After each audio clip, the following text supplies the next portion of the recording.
manifestación que é tradicional, que é o 1º de maio. Lóxicamente é unha manifestación que reivindica os dereitos dos traballadores e traballadoras nun contexto, por tanto, como actual, moi preocupante, ¿no?, desde o punto de vista do emprego, unha crise galopante, ¿no?, e, polo tanto, pues, bueno, naturalmente estou co sindicato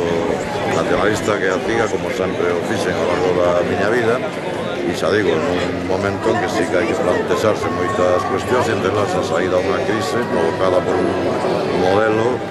tremendo, chamado modelo neoliberal, sin control algún por parte dos estados, ni sobre o sistema financiero, ni sobre os mercados, e donde de logo os traballadores non foron os causantes, ¿no? Por tanto, de logo nos estamos demandando unha saída a esta crisis que non supoña que os traballadores teñan que pagarla, ¿no? Eso é evidente, ¿no?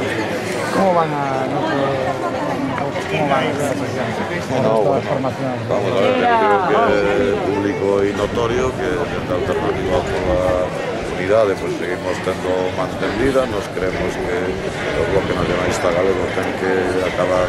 despois do proceso asambleario, que vai a ser no proceso asambleario de maio, pois unha organización unida, onde non haxa exclusión de ninguna das correntes e sensibilidades, e iso é o que estamos traballando. É evidente que está claro que casi todo o mundo pois di que o lugar onde vai a ter